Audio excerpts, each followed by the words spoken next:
So when we finish Bwana DCC, utanipigia hiyo you do the nini alafu senyo instead of señorita. I want to also thank the Catholic Church for having us here, and a very special thank you to the children for being here today. If you are a child, please carry your hand. If you are a child and you are in this function, please carry your hand. I just wanted to make sure that the children are still with us. Bwana PS utani excuse juu nilikuja na speech yangu, but when I'm talking to children, I prefer to speak from the heart. A lot of years working with young children, and I almost missed coming because I'd explained to you I was away. I just came back yesterday night, so I'm a bit tired. But when it comes to issues to do with the children, I have to be here. I want to also give apologies from the area member of parliament, Honorable Ngoyoyo, who was supposed to be here, but is attending the funeral of a former chairman of his CDF who has died, who is being buried today. And also apologies from the women representative of the area. Wangapi wamepokea apologies ya peers na the MP na wa women representative? Wangapi wamepokea? Na sasa watoto, nataka nione kama tunaendelea pamoja ama tuendelei pamoja. Juu wakati nimeingia hapa, watoto wamenipokea vizuri sana.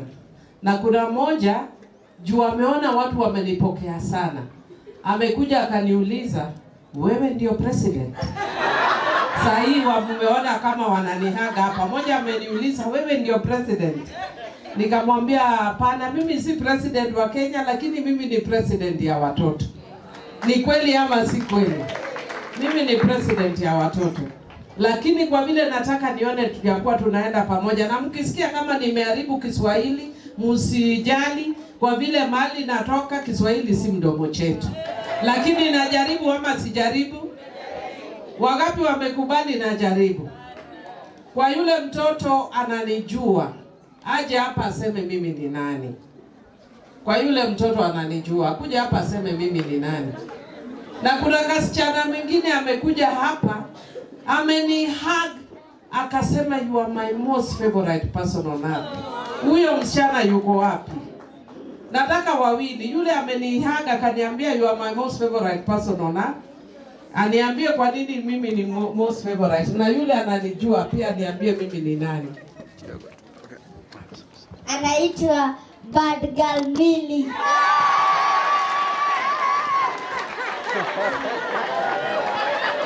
Huyu anaitwa Esther. Na unajua hapa Kajiado Ngong, Esther anajua Bad Girl Millie. Sasa Esther, where is the lady who hugged me to say I'm her most favorite? Lakini wewe kuja tu nataka kujibu. Wewe kuja tu tasimama. Yule tena ama wa shule yao imeenda. Na nikimwona nitamkumbuka, namjua. Kwa Millie Odhiambo. Wow. Huyu hao wamepata wajapata? Kwa vile wamepata, utapata 1000 na utapata 1000. Na nitawaambia sababu gani watapata. Sio sababu sisi kama wanasiasa tunapenda kupatia watu pesa. Huwa tukipatia watu utakuta tunapatia vile sababu tunataka votes. Lakini mimi sitaki votes ya watoto. Kweli ama si kweli? Na wapatia sababu inamaanisha they are trying. In life you only succeed if you try. Hata kama hujui lakini you try. That is how you go very. Wangapi watoto wangapi wamekubali? Ukijaribu ndio utaenda very far. Na nitawaongelesha na nitakuwa na swali. Na ukijibu, lakini sasa hiyo haitakuwa ya kutry kwa sababu kila mtu atakuja hapa. If you respond very well, you will get something for responding very well over the things I'm going to say. So nikimaliza, sitaki kuinterrupt watu wangu. Nikimaliza nitakuja niwapatie. Umesema ni Esther na? Esther na? Esther and Lynette, when I finish, you just come back here. You get your 1000 each. So young children, mimi nitakuwa very brief. Juu najua kama imefika wakati kama sahi, people get tired. Juu mmetembea and the journey was not very close. Nimeambiwa mmetembea for 1 hour. Wangapi walitembea? Na tulitembea ku mark the International Day of Missing Children.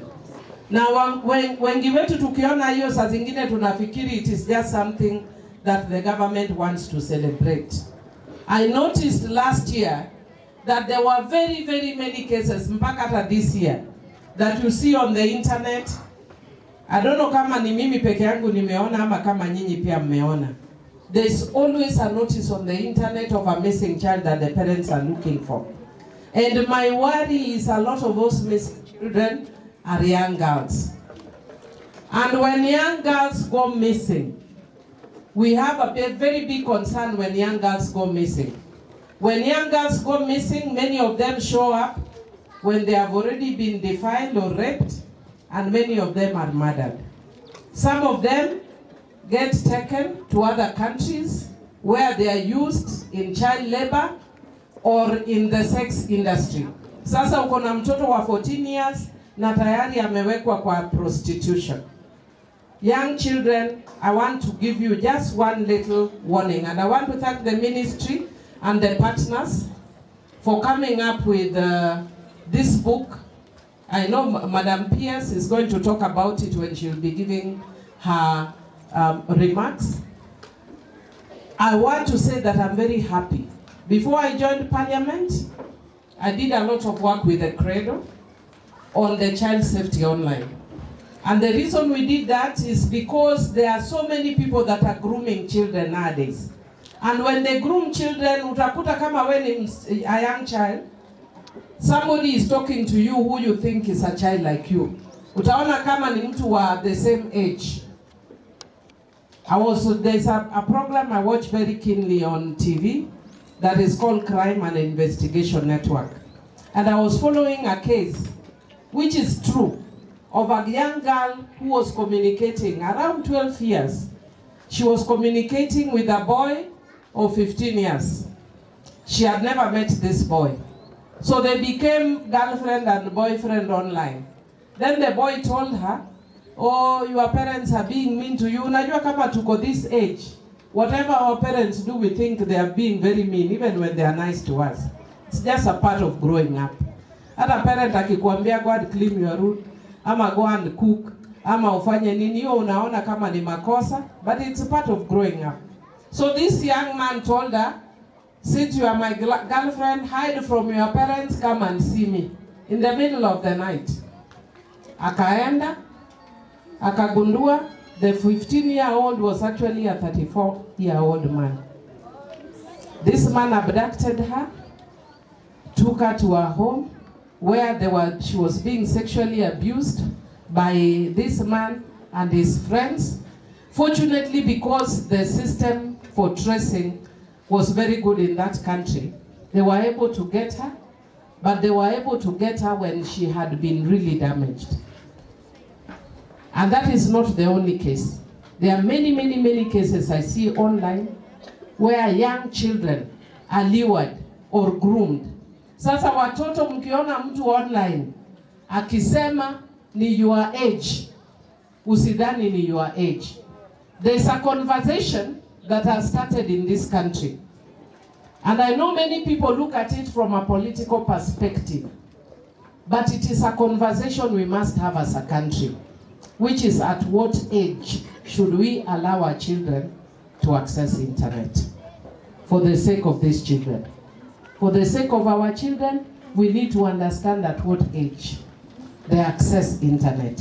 Sasa hii umeona Esther, nimemuuliza Esther mimi ni nani? Amesema wewe ni bad girl.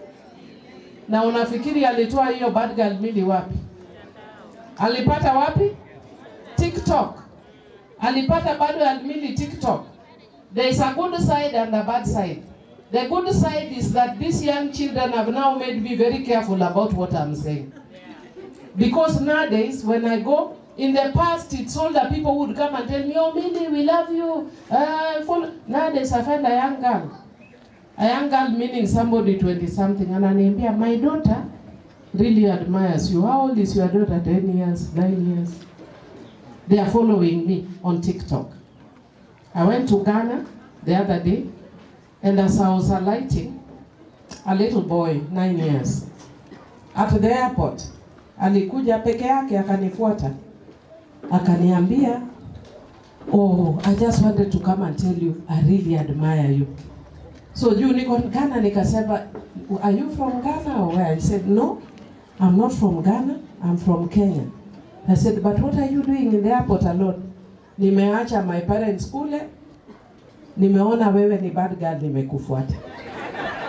So ameacha the parents kule, amenifuata bad girl. He has to come and tell me that he admires me. I tell him, where did you see me? He told me, you are a hero in our school. Tunakufuata kwa TikTok.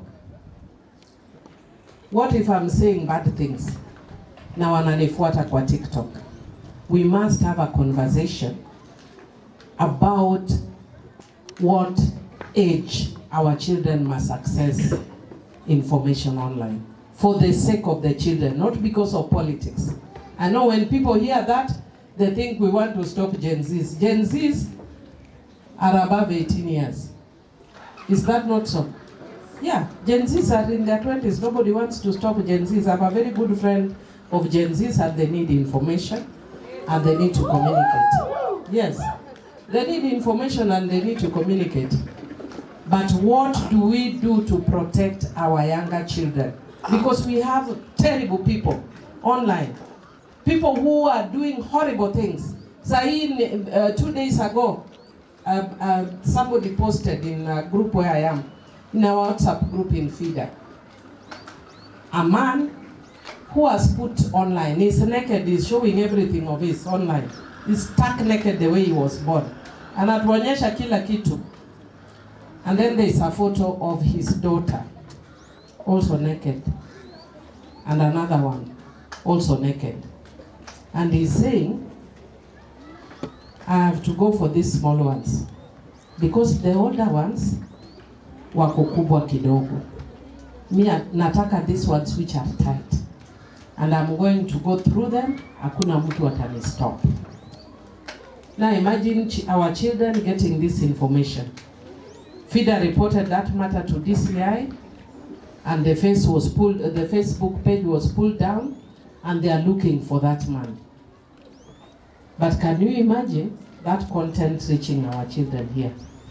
We must protect our children. Part of the reason our children are missing is because they are following people online, people they don't know. They are following somebody who they think is their classmate and is an old man pretending as a young child. So kwa watoto ningetaka niwaonye, tafadhali. Hata kama mnaenda online, follow just people where people are dancing. Now you know me napenda kudance, eh? Where people are dancing, one or two, the way people are dancing, or where people are praying, the nice things. But when mtu akianza kwenda na wewe one-on-one, don't engage people one-on-one online, because you are putting yourself in a dangerous place. And it's not just for young people. There's a lady I used to visit her place very frequently when I used to travel to the UK, through the UK, then I used to go on a layover for about 12 hours. So somebody, a mutual friend, introduced us because she was staying very close to the UK. So I would go to her place now and again, even though she wasn't a child. You know, one day that lady went to work, and to date, more than 15 years, she has never been seen of, she has never been heard. You can imagine what her parents are going through. She's never been seen on and she's never been heard. But this is an adult. Imagine our young vulnerable people who do not understand and who do not know that there is a space where people are abused. Madam P.S., I know your ministry gets sometimes the least of the resources. I know because I've been in budget committee, and the budget committee would tell you that I've really been pushing for gender, for women, and for youth, and for women. Because somehow people think that when it is the easy, the low-hanging fruits, when we want to put money, should be young people, women, and children. So when you are doing budget cuts, wanaanza na watoto, wanaanza na youth, yet the place where you need the highest amount of money is our children. We need to protect our children because our children are our future. If we don't invest in our children now, we don't have a future. I am saddened, and I speak as a leader. I am saddened. God has given me an opportunity to travel a lot. Even in the last few months, I just came back from Riyadh. And they are doing an amazing work in the MENA region, transforming their countries. And I'm trusting God will lead us to transform our country in the same manner. But you know what makes me sad? That as they are transforming their country, the people who are doing the menial jobs, and I know we don't have jobs here, are mainly people from our countries. Why can't we be a destination for other countries to come and work in Kenya? Why should we be the one sending cheap labor to other countries? I'm trusting that God will help us, but only if we guide our children correctly and send our children in the right path. And it starts by ensuring that every child counts and that no child goes missing. Where you need any legal change, you can count on us. Me, you know me, I'm a champion of children. If you see every legislation I work on, there must be a child. Duale was telling me the other day when I was launching my book, ati huyu Millie anatusumbuanga, alikuwa anatusumbua parliament sana. Until sometimes they would try and send me out of the country when they are bringing a bill. Juu anajua Millie lazima kuje na amendments. Hata kama ni a bill on roads, nitapata watoto kwa roads. Hata kama ni a bill on energy, nitapata women, children and youth kwa bill on energy. So Duale was giving an example of another time when they didn't want me to bring my amendments. So they gave me a trip to go out of the country. So they said, few, at least sasa tutaendelea na Millie will not be there. They know my time. Now that I'm in leadership, I go early. But those days they knew my time. I arrive when the real business of the house begins. The ones who are mnaona ni any other business. Parliament is where tunaanza kazi na any other business, then we go to the business. So easy, mnaona those ones that we do normally is just any other business. But the real business ndio naingia. So when they were ready to start the real business, na kumbe anajua vile hata anatembea. He said tukaona Millie akitembea. Na wanasema tulikuwa tunafikiri Millie ameenda New York na ndio huyu anaingia. I told him when it comes to women, children, you can send me anywhere, nitakuwa kwa bunge. I have to deal because God sent me there for a purpose. And in, you know, if you look at the Bible, first the English say, whoever rocks the cradle rules the world. So me, I can see I'm about to rule the world because I'm rocking the cradle. But other than that, the Bible says, suffer the little ones to come unto me. Because children have a very special place in God's heart. So if you want our country to go the right way, we must give children the right of place in society. Thank you. God bless you. I'll just ask one question and then I'll call keynote address. For the young children, I want somebody who is below, tuko hapa na watoto wako below 10 years. So I want somebody below 10 years.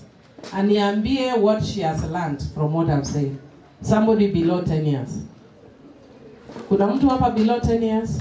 Esther ashaongea sasa, sitaki Esther pia kuja. Anybody below 10 years aniambie, what have you learned? Hakuna mtu wa 10 years, hakuna kitu umejifunza hapa. Kuja usiogope, kuja wewe uko na hiyo ribbon ya pink. Kuja tu niambie. Are you below 10 years? You are how old? Wewe kuja tu. Biblia pia inatuambia the kingdom of heaven suffereth violence and the violent ones they take it by. So if you are 10 and you have not come, the ones who are 11 are taking it by force. Umejifunza? Niambie what you have learned. Nimejifunza about Usikuwe usifuate mtu ujui na bado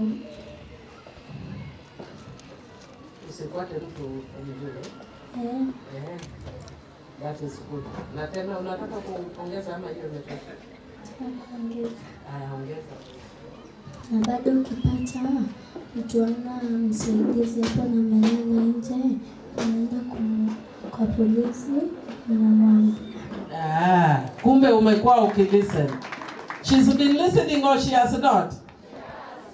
She's listened to what I've said and even what the DCC has said. Yes, wonderful. What's your name? Ruth. Learned about be careful about what you're watching in social media. Excellent. She has said she has learned to be careful about what you are watching on. Okay, you are how old? Oh wow, 10.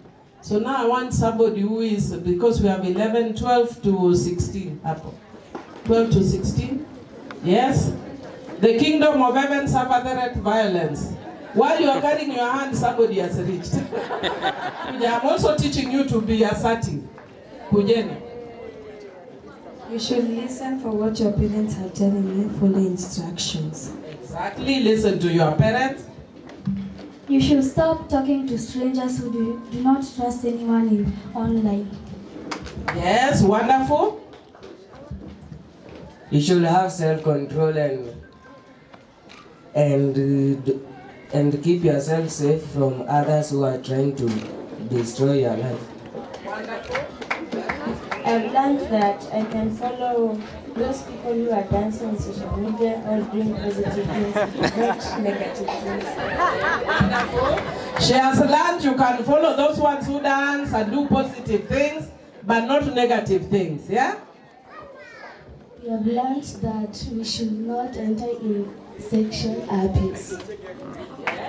Sexual relations, India. Because the law does not allow you below 18 years to get involved. I have learned that you should protect the children. Wonderful. I have learned that when a mother and a father are fighting, to go report to the nearest.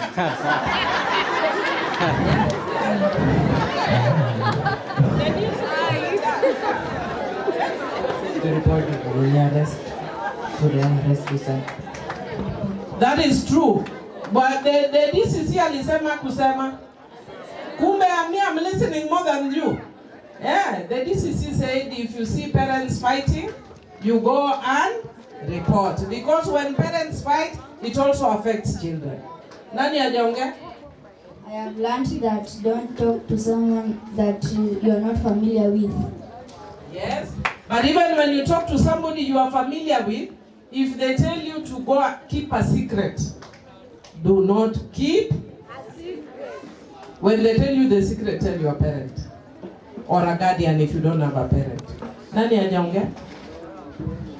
I've learned that we as children, even if we might be in social media, we should be careful. Even adults, even if you show content, you should also be careful with what you show, because you may never know people's hearts. They might have bad intentions and want to have kids. Yeah, they are very sharp children here. I have learned that you should be there when good things are happening, like you when you are in parliament.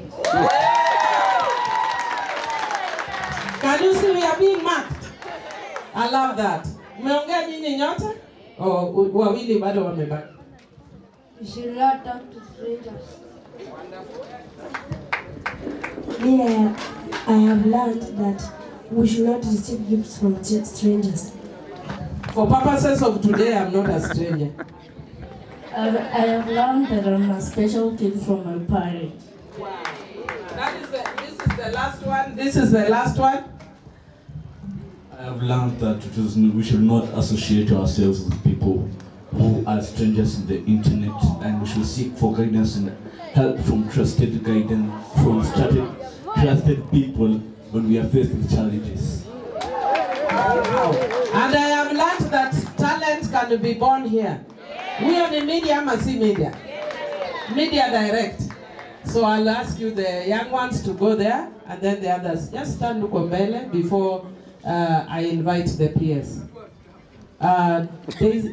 Diana, simameni tu hapo. Simameni hapo, mko nyuma. You let them just lie, let them just queue. Let them just queue hapo.